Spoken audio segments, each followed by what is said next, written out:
வழக்கமாக எனக்கு பாட்டு எழுதுறதுக்கு வந்து சுச்சுவேஷன் வந்து சங்கர் சார் கொடுப்பாங்க, இல்லை மணிரத்னம், ராஜமௌலி இவங்க தான் கொடுப்பாங்க. முதல் தடவையாக காவல்துறையில் இருந்த சிவபிரசாத் அவர்கள் வந்து எனக்கு ஒரு சுச்சுவேஷன் கொடுத்துருக்காங்க. ஸோ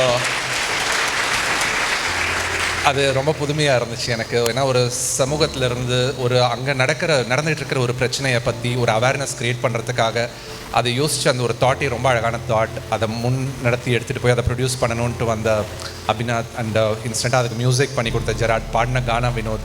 இந்த பாட்டுக்கு ரொம்ப விஷுவல்ஸ் நீங்கள் பார்க்க போகிறீங்க. ரொம்ப அழகான ஒரு விஷுவல்ஸ், எமோஷனலான விஷுவல்ஸை ஜெயபால் அவர்களும் அவரோட டீமும் பண்ணியிருக்காங்க. இந்த என்டையர் டீம் வந்து ஒரு பியூட்டிஃபுல்லான ஒரு டீம்.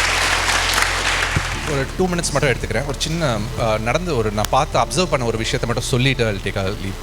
ரீசெண்டாக வந்து ஆஸ்திரேலியாவுக்கு ஒரு ட்ராவல்காகன்னு போயிருந்தேன். அங்கே ட்ராவல் போயிருந்தப்போ வழக்கமாக ஆஸ்திரேலியா அந்த சிட்னி, மெல்பர்ன், அந்த ஓப்ரா ஹவுஸ் அந்த சைடில் இல்லாமல் நார்தர்ன் டெரிட்டரின்னு ஒரு ஸ்டேட் இருக்குது. அந்த சைடில் டார்வினுக்கு பக்கத்தில் சுற்றி காடுகள்லாம் இருக்குது.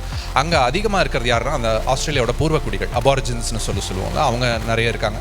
அவங்க எவ்வளோ நாளாக அங்கே இருக்காங்க அப்படின்னு யாருக்காவது ஏதாவது கெஸ்? 65,000 வருஷம், 65,000 இயர்ஸாக அவங்க அங்கே இருக்காங்க. அவ்வளோ பழமையான ஒரு கல்ச்சர் அவங்க இருக்கிற கல்ச்சர். 65,000 வருஷமாக அவங்களோட மொழி இன்னும் பேசிகிட்டு இருக்காங்க. அவங்க மொழிக்கு எழுத்து கிடையாது, எதுவுமே கிடையாது, இன்றைக்கி வரைக்கும் பேசிகிட்டு இருக்காங்க. அப்படி அவங்களோட கல்ச்சர் பற்றி போய் படிக்கிறதுக்காகன்னு போனேன். அவ்வளவு ரிச்சான ஒரு கல்ச்சர். அவங்க எப்படி வந்து அந்த மண்ணை பார்த்துக்கிறாங்க, எப்படி வந்து ஒரு மரத்தை பார்த்துக்கிறாங்க. ஒரு மரத்தை பாதுகாக்கிறதுக்கு அவங்களுக்கு ஒரு இனத்தில் ஒரு பாதி பேர் ஒரு மரத்தை பாதுகாப்பாங்க. ஒரு இனத்தில் பாதி பேர் இந்த முதலையை சாப்பிடக்கூடாது, பாதி பேர் தான் சாப்பிடலாம், பாதி பேர் இந்த மீனை சாப்பிடலாம், பாதி பேர் இந்த மீனை சாப்பிடக்கூடாது. இயற்கையும் அவங்களும் ஒன்று. அவங்களோட ஓவியங்கள்லாம் எடுத்து பார்த்தா மனிதர்கள்லாம் ரொம்ப சின்னதாக ஒரு சின்ன ஸ்டிக் ஃபிகராக இருப்பாங்க. இயற்கை தான் ரொம்ப பெருசாக இருக்கும். மீன், முதலை, மரங்கள் இதெல்லாம் பெருசாக இருக்கும். ரொம்ப ஒரு ஆழமான ஒரு கல்ச்சர். அவங்க அந்த மண் அப்படி புரிஞ்சு வச்சுட்டு இருந்தாங்க. எந்த மாதிரியான சமயத்தில் நெருப்பு ஏற்றிட்டு புஷ் ஃபயர்ஸ் எல்லாம் அவாய்ட் பண்ணுறதுக்கு எப்படி பண்ணுவாங்க. இப்படி இருந்த ஒரு அவ்வளோ 65,000 வருஷமாக இருந்த ஒரு இனம் இன்றைக்கி அவங்களோட ஸ்டேட்டை பார்க்கும்போது அப்படி மனசு உடைஞ்சு போயிருந்துச்சு.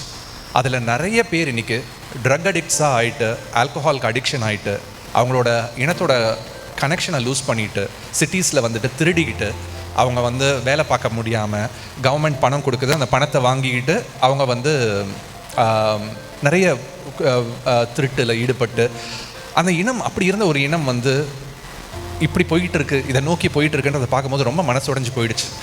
ஒரு இனத்தை அழிக்கிறது ரொம்ப ஈஸி. 2 விஷயம், அதுவும் இன்னொன்றும் நடந்திருக்கு. பிரிட்டிஷர்ஸ் வந்து அங்கே உள்ளே போனப்போ அந்த எல்லா ட்ரைப்ஸோட குழந்தைகள் எல்லாரையும் தூக்கிட்டு வந்து அவங்களுக்கு ஃபோர்ஸ் பண்ணி எஜுகேஷன் கொடுக்குறேன்னு சொல்லி ஃபிசிக்ஸ், இங்கிலீஷ், மேத்ஸ் சொல்லி கொடுக்குறேன்னு சொல்லிட்டு அந்த குழந்தைங்களால் அதையும் படிக்க முடியாமல் அவங்களோட தாய்மொழியும் விட்டுட்டாங்க. அவங்க தாய்மொழியும் இழந்துட்டு மது இது மாதிரி போதை பழக்கத்துக்கு அடிமையாயிட்டு அந்த இனம் அப்படி அழிஞ்சிக்கிட்டு இருக்குது. அதுலேருந்து இப்போ அவங்கள காப்பாற்றுறதுக்காக ஆஸ்திரேலியன் கவர்மெண்ட், அங்கே இருக்கிற பொலிட்டிஷியன்ஸ் எல்லாமே ரொம்ப முயற்சி பண்ணிகிட்டு இருக்காங்க. அவங்க பண்ண தப்புனால ஒரு இனத்தை வந்து அழிக்கிறது, ஒரு துடி போதை தான் ஆரம்பம் ஒரு இனத்தோட அழிவுக்கு. நம்ம ஒட்டுமொத்த இனம், ஏன்னா இதை வந்து பாதுகாக்க வேண்டியது நம்ம ஒவ்வொருத்தரோட கடமை. நம்ம இனம்ன்றது பார்க்கும்போது வெறும் நம்ம தமிழ் இனம், நம்ம வந்து ஒரு தெலுங்கு இனம், மலையாள இனம்னு சொல்லிட்டு பார்க்காம, ஒரு சின்ன சின்ன குரூப்பாக பார்க்காம நம்ம மனித இனம்னு சொல்லிட்டு பார்க்க ஆரம்பித்தோன்னா இந்த மனித இனத்தை காப்பாற்ற வேண்டிய கடமை நம்ம ஒவ்வொருத்தருக்கும் இருக்குது. யாரும் வந்து இது அரசாங்கத்தோட தப்பு, இது வந்து போலீஸ் டிபார்ட்மெண்ட்டோட தப்பு, இது வந்து சட்டத்துறையோட தப்புன்னு சொல்லிட்டு விரல் காட்டுறது ரொம்ப சுலபம். ஆனால் நம்ம ஒவ்வொருத்தரும் இதுக்கு ரெஸ்பான்சிபிலிட்டி எடுத்துக்கணும். எப்படி எடுத்துக்க முடியும், எப்படி நம்மளை சுற்றி இருக்கிறவங்களோட வாழ்க்கையெல்லாம் மாறிக்கிட்டு இருக்குது. நமக்கு தெரிஞ்ச ஃப்ரெண்ட்ஸ் மூலமாகவோ இல்லை யார்கிட்டையாவது வந்து இது மாதிரி இந்த ட்ரக் ரிலேட்டடான நியூஸ் ஏதாவது ஒன்று வந்துச்சுன்னா உடனே அவங்கள வந்து நம்ம ஹெல்ப் பண்ணணும். நம்ம யாரையும் காட்டி கொடுத்து யாரையும் மாட்டி விட்டு அவங்கள வந்து தண்டிக்கிறது நம்மளோட நோக்கம் இல்லை. இந்த சொசைட்டி வந்து தவறான பாதையில் போகாமல் அதை காப்பாற்ற வேண்டியது நம்ம அந்த ரெஸ்பான்சிபிலிட்டி நம்ம எல்லாருக்கும் இருக்குது. இதுக்காக பாட்டு எழுதணும் அப்படின்னு சொல்லிட்டு சொன்னப்போ எனக்கு இது ரொம்ப முக்கியமான ஒரு இதுவாக இருந்துச்சு. அதனால தான் அவர் சொன்ன அடுத்த நாள் அந்த பாட்டு எழுதி முடிச்சுட்டு நான் அவருக்கும் ஜெராடுக்கும் நான் அனுப்பினேன் அந்த பாட்டு. இந்த பாட்டு எழுதும்போது வழக்கமாக பாடல்கள் வந்து ரொம்ப ஒரு இலக்கியத்தோட அன்பேயங்கள் பாதை மாதிரி இந்த பாட்டை எழுதியிருக்கலாம். ஆனால் அது மாதிரி எழுத வேணாம். இந்த பாட்டை வந்து ஒரு ரொம்ப மக்களோட மொழியிலேயே இருக்கட்டும், எவ்வளவுக்கு எவ்வளோ எளிமையாக இருக்கட்டுமோ அவ்வளோ எளிமையாக இருக்கணும். ஏன்னா இந்த கருத்து போய் சேரணும். எவ்வளோக்கு எவ்வளோ இது டான்ஸபிளாக இருக்கணும், எவ்வளோக்கு எவ்வளோ இது வந்து அவங்க பெனட்ரேட் பண்ணி போகணும், நிறைய பேரை ரீச் பண்ணணுன்றதுக்காக கருத்தை வந்து ஆழமாக வச்சுக்கிட்டு, ஆனால் வேர்ட்ஸையும் மியூசிக்கையும் அவ்வளோ சிம்பிளாக வச்சுருந்து ஒரு ஃபோக்கோட தன்மையும் அந்த பாட்டில் இருக்கும். இந்த பாட்டை இன்றைக்கி வெளியிடுறதுக்காக வந்திருக்கிற இந்த எல்லா பெரியவர்கள் எல்லாருக்கும் என்னுடைய நன்றி. முக்கியமாக நீங்கள் கூடியிருக்கிறவங்க எல்லாருக்கும் நன்றி.